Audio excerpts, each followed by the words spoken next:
ஆக்சுவலாக இப்போ பார்த்தீங்கன்னா இது இண்டிகேட் ஆகுது. இப்போ இது என்ன மீன் பண்ணுதுன்னா, வெளில உள்ள இருக்க காற்று உள்ளே இருக்கும். வெளில இருக்க காற்று இப்போ க்ளோஸ் பண்ணிட்டோம்னா வெளில இருக்க காற்று உள்ளே வரும். ஆக்சுவலாக ஒரே ஒரு மோட்டர் தான் இது. ஆக்சுவலாக வெளில இருக்க காற்றை வந்து க்ளோஸ் பண்ணிட்டு ஓப்பன் பண்ணுறது. இது வந்து வண்டி விடும்போது மோஸ்ட் ஆஃப் த கேஸ் வந்து லாக் பண்ணிட்டு போகிறது பெட்டர் என்ன கேட்டா. ஸோ உள்ள இருக்கிற இதுதான் யூஸ் பண்ணிட்டு போனா பெட்டர். ஏன்னா எலி இது வழியா உள்ள வரதுக்கான வாய்ப்பு இருக்கு. நீங்க ஓப்பன் பண்ணிட்டு போயிடுவீங்க, வண்டி விட்டுட்டு போறீங்க, எலி அது வழியா உள்ள வந்து கேபினெட் உள்ள வந்து உங்க சீட்ஸ் எல்லாம் கடிக்கிறதுக்கான வாய்ப்பு இருக்கு. வண்டி நீங்க ஆஃப் பண்ணும்போது ஒரு வாட்டி செக் பண்ணுங்க, க்ளோஸ் கண்டிஷன்ல இருக்கா செக் பண்ணிட்டு வண்டி ஆஃப் பண்ணிட்டு போறது என்ன கேட்டா பெட்டர். இது பாத்தீங்கன்னா தெரியும், ராட் அல்ட்ராசோனிக் டிவைஸ் இருக்கு. ஓகே. இந்த மாதிரி டிவைஸ் வந்து நீங்க போடுறது வந்து உங்களுக்கு பெட்டர் சொல்யூஷன் தருது. இப்போ நாங்கள் போட்டதுலேருந்து ரேட் பைட் அந்த அளவுக்கு நடக்கல. சில பேர் வந்து ஸ்ப்ரே வாங்கி அடிக்கிறீங்க, அதெல்லாம் உங்களுக்கு ஹெல்த் இஷ்யூ தான் கண்டிப்பாக என்ன கேட்டால். சில பேர் புயலை கட்டுறீங்க, அது கொஞ்ச நேரம் தான் இருக்கு, ஸ்மெல் டிஸப்பியர் ஆகுது, அப்புறம் எலி தானா வந்துடுது. Okay okay. இது வந்து நான் பார்த்தேன், இது ஒரு சவுண்ட் மாதிரி வந்து அது எலியை கிட்ட வர. கண்டிப்பாக நம்ம காதில் கேட்காத டெசிமல் இருக்கிறதுனால எலி இது கிட்ட வராது. இதுமாரி மூவ் ஆகிறது கொஞ்சம் பெட்டர் சொல்யூஷன். இப்போ இந்த இன்ஜின்லேருந்து நம்ம கம்ப்ரஸர் தனியாக வெளில எடுத்துட்டோம். பார்த்தீங்கன்னா தெரியும், இதுதான் வந்து இந்த கம்ப்ரஸரில் எங்கேயாவது லீக்கேஜஸ் இருக்கா தெரிஞ்சிடணும்னா. இதில் பார்த்தீங்கன்னா க்ளீனாக இருக்குது, எதுவும் ஆயில் ஸ்பில்லேஜும் இல்லை. இது ப்ராப்பரான ஒரு நல்ல குட் கண்டிஷனில் இருக்க ஒரு கம்ப்ரஸர். இப்போ இந்த கம்ப்ரஸர் செக் பண்ணுறதுக்கு நீங்கள் வந்து கழட்டி தான் பார்க்கணுமா, இல்லை இன்ஜினில் இருக்கும்போதே நம்ம செக் பண்ணிக்கலாம். கேஜஸ் இருக்குது நம்மளுக்கு, அதுக்கு ப்ரெஷர் கேஜ் இருக்குது. ப்ரெஷர் கேஜ் போட்டு பார்த்தா நம்மளுக்கு தெரிஞ்சிடும். ஏசி வந்து எப்படி ஆப்ரேட் ஆகுதுன்னா, கேஸ் கம்ப்ரஸ் ஆகி வந்து எக்ஸ்பேண்ட் ஆகுறதுல தான் நமக்கு ஏசி கூலிங் கிடைக்குது. பார்த்தீங்கன்னா உங்களுக்கு தெரியும், இது கண்டினியூவாக ரன் ஆகிட்டு இருக்கும். கிளச் மெக்கானிசம், பெல் டிரைவில் ரன் ஆகிட்டு இருக்கும். கிளச் மெக்கானிசம் நம்ம ஏசி ஆன் பண்ணோன்னே இந்த ட்ரிகர் லைன் வந்து இந்த ஏசியை வந்து மேக்னடைஸ் ஆகிடும். மேக்னடைஸ் ஆகிடுச்சுன்னா அதான் உங்களுக்கு இந்த சவுண்டு கிளிக்னு ஒரு சவுண்டு கேட்குது. இந்த சவுண்ட் கேட்கும்போது எங்கேஜ் ஆகிடுச்சு. எங்கேஜ் ஆன உடனே சேர்ந்து சுற்ற ஆரம்பிச்சிடும். ஓகே. சுற்ற ஆரம்பிக்கும்போது இதுக்குள்ளே வந்து பார்த்தீங்கன்னா பிஸ்டன், காமனாக நம்ம இன்ஜின் இருக்கக்கூடிய பிஸ்டன்ஸ், சம் டிஃப்ரெண்ட் இன்ஜினியரிங்ஸ் இருக்கு. சிலது வந்து அவங்களுக்கு ஏற்ற மாதிரி இன்ஜினியரிங் பண்ணியிருக்காங்க. இது வந்து பிஸ்டன் டைப்ல ரன் ஆகுது. இது வந்து ஏசி கேஸை வந்து பம்ப் பண்ணி கம்ப்ரஸ் பண்ணி தரும். ஓகே. சிமிலர் நம்ம எப்படி ஃப்ரிட்ஜ்லாம் இருக்குல்ல, அதில் இருக்க கம்ப்ரஸர் தான் சேம். அதில் வந்து மோட்டரில் ரன் ஆகுது, இதில் வந்து பெல் டிரைவில் ரன் ஆகுது, வேறு எதுவும் இல்லை, காமன். ஓகே. ஸோ அது வந்து நார்மலான ஏரை எடுத்து நமக்கு சில்னஸாக மாற்றி, நார்மலான ஏர் இல்லை, R134 அதுதான் நம்மளுக்கு ரெக்கமெண்டட் கேஸ். அந்த கேஸ் தான் நம்ம ஏசி சிஸ்டமில் இருக்கும். அதுதான் வந்து கம்ப்ரஸ் ஆகி எக்ஸ்பேண்ட் ஆகி கூலிங் தந்துட்டு திருப்பியும் எக்ஸ்பேண்ட் ஆகி கூலிங் தந்து இந்த ப்ராசஸ் சைக்கிள் நடந்துட்டே இருக்கும். Okay okay. அதுக்கு ஹெல்ப் பண்ணுறதா அந்த அதில் இருக்க டெம்பரேச்சர் எடுக்கிறது கண்டென்சர், உள்ள நம்மளுக்கு வந்து கூலிங் கொடுக்கறது cooling coil. Okay okay. And இப்போ அந்த கேஸ் ஃபில் அப் பண்ணுறது எப்படி, அது வந்து சர்வீஸ் நீங்கள் தான் செக் பண்ணி தேவைன்னா பண்ணுவீங்க, அனாவசியமாக கை வைக்க தேவையில்ல, கண்டிப்பாக மட்டும் பார்த்துக்கிட்டா போதும். ஆக்சுவலாக எப்படின்னா வண்டி வந்து ஓவர் டெம்பரேச்சர் ஆகுது, நீங்கள் கூலண்ட் லெவல் மெயின்டைன் பண்ண மாட்டேங்கிறீங்க அப்படின்னா அந்த டைமில் வந்து கேஸ் ஆட்டோமேட்டிக்காக வந்து எக்ஸ்பேண்ட் ஆகி வெளில போயிடும். அதுக்குன்னு எப்படி நம்ம விசில் இருக்குல்ல, குக்கர்ல இருக்க விசில், அது எப்படி நம்மளுக்கு ப்ரெஷர் பில்ட் ஆனவொன்னா விசில் வெளில வருதுல்ல, இதுல ஒரு குறிப்பிட்ட ப்ரெஷர் தான் தாங்கும் இந்த கூலிங் சிஸ்டம்குள்ள. அதுக்கு ஓவர் லிமிட் தாண்டிச்சுன்னா எக்ஸ்பேண்ட்ல வெளில வந்துடும். அதெல்லாம் ஆமா, அது மாதிரி வந்துருச்சுன்னா நம்ம வந்து கூலிங் செக் பண்ணிட்டு ப்ராப்பரா, அப்புறம் அந்த வெளில போன கேஸ் அதுக்கேற்ற மாதிரி நம்மளுக்கு ரெக்கமெண்டட் கேஸ் லெவல் இருக்கும். ஒரு மேனுஃபேக்சர்ஸ்க்கும் அவங்க கொடுத்துருப்பாங்க, இண்டிகேட் பண்ணிருப்பாங்க, நம்ம அதை பார்ப்போம். ரெக்கமெண்டட் கேஸ் என்ன கேஸ் போட்டு R134A. ஓகே. முன்னாடி சொன்னேன் use only air conditioning system. Okay okay. இந்த DHPR ஆயில் கம்ப்ரஸர்ல இருக்க ஆயில் லெவல். இது வந்து நம்ம இதுலயே வந்து இண்டிகேஷன் பண்ணிருப்பாங்க எவ்வளோ வந்து கேஸ் ஃபில் பண்ணணும், நம்ம இதான் லிமிட்ன்றது. நம்ம அதுவே ரெக்கமெண்டட் லிமிட்டை வந்து அச்சீவ் பண்ணாலே போதுமானது, நல்ல கூலிங் வரும். ஸோ இப்போ நான் ஏசியை பொறுத்தவரை ஒரு காருக்கு எத்தனை மாதத்துக்கு இல்லை எத்தனை வருஷத்துக்கு ஒருக்கா வந்து அதை சர்வீஸ் பண்ணி ப்ராப்பராக வச்சுக்கணும், மெயின்டெனன்ஸ்? புரியுது. மோஸ்ட்லி வந்து கேபினெட் ஃபில்டர் நம்ம செக் பண்ணுறது தான் பெட்டர்.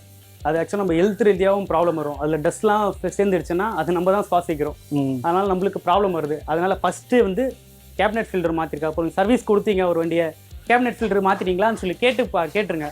ஆக்சுவலாக அது மாற்றினாலே உங்களுக்கு மோஸ்ட் ஆஃப் த கேஸ் ஏசியில் வந்து குட் ரிசல்ட் பார்க்கலாம். நீங்கள் அதை மாற்றாமல் விட்டு அதில் வர டஸ்ட்லாம் வந்து உள்ள உங்கள் கூலிங் காயிலுக்குள்ளே போய் செட்டில் டவுன் ஆகிடுச்சுன்னா, கூலிங் காயில் பிளாக்கேஜ் ஆகிடுச்சுன்னா பெரிய ப்ராசஸ். டேஷ்போர்ட் ரிமூவ் பண்ணணும், கூலிங் காயில் வெளில எடுக்கணும், க்ளீன் பண்ணணும், திருப்பி அசம்பிள் பண்ணணும், அசம்பிள் பண்ணிட்டு லீக் டெக்ஸ் பண்ணணும், புதுசாக கேஸ் இன்ஸ்டால் பண்ணணும். இதெல்லாம் பார்த்தீங்கன்னா சொல்லவே ஒரு பெரிய ப்ராசஸ்.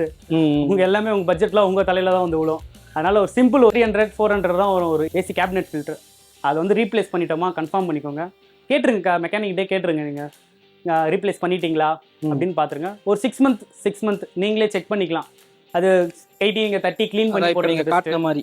ஆமாம், கண்டிப்பாக. நான் கழட்டி பார்த்துருப்பீங்க, வீடியோஸில் பார்த்துருப்பீங்க. அதில் நீங்கள் பார்த்தீங்கன்னா போதும். 6 மந்த்துக்கு ஒருக்கா வந்து அந்த கேபினெட் ஃபில்டரை மட்டும் நம்ம செக் பண்ணி அப்புறம், ஏன்னா நம்ம ரோட் கண்டிஷன், நம்ம என்விரான்மெண்ட் ஃபுல்லாக டஸ்ட்டாகவே இருக்குது. அதனால் சீக்கிரமாகவே அது டஸ்ட் செட்டில் டவுன் ஆகிடும். அதில் கஸ்டமர் சாட்டிஸ்ஃபேக்ஷன் ஒன்று இருக்குது. கண்டிப்பாக. லைக் நீங்கள் ஏசி வந்து இப்போ நம்ம சர்வீஸ் பண்ண சொல்லி கொடுக்குறோம், அவங்களோட எக்ஸ்பெக்டேஷன் வேற மாதிரி இருக்கும், அதோட சாட்டிஸ்ஃபேக்ஷன் வேற மாதிரி இருக்கும். அண்ட் இருக்கிறதுல எனக்கு தெரிஞ்சு கார்ல ஹெவியா செலவு வைக்கிறதுனா அது ஏசியில தான் நமக்கு வந்து செலவு வந்து கொஞ்சம் ஒரு பெரிய அமௌண்ட் தேவைப்படும். கரெக்ட்டுங்களா?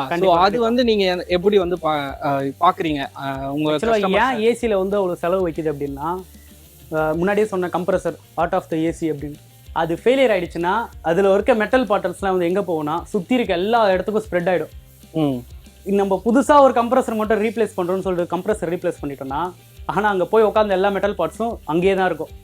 அதெல்லாம் என்ன அவன் திருப்பியும் கேரி ஆகி புதுசாக இருக்க கம்ப்ரஸரில் போய் செட்டில் டவுன் ஆகும்போது புது கம்ப்ரஸரும் ஃபெயிலியர் ஆகிறதுக்கான வாய்ப்பு அதிகம். அதனால் பெஸ்ட் சொல்யூஷன் என்ன, என்டையர் சிஸ்டமும் மாற்றுறது தான் என்கிட்ட best solution. Compressor hose, high pressure hose, low pressure hose, cooling coil, expansion valve, அப்புறம் இதுவே போதுமானது. இதான் மொத்தமாக ஏசி சிஸ்டம் மொத்தமாக சொல்லிட்டேன். மொத்தமாக ரீப்ளேஸ் பண்ணுறதுனால தான் உங்களுக்கு பெரிய செலவு இருக்குது. அது மட்டும் இப்போ இது மாத்தினாலே போதுமானது என்ன கேட்டால். கேபினெட் ஃபில்டர் எவ்வளோ முக்கியம் அதை ஏன் இப்போ பார்க்க போகிறோம். நம்ம பார்த்தீங்கன்னா தெரியும். இப்போ இந்த வண்டி, இந்த கேபினெட் ஃபில்டர் வந்து இந்த வண்டியில் நம்ம எடுத்தோம். பார்த்தீங்கனாலே தெரியும் உங்களுக்கு என்ன தெரியுதா. இதில்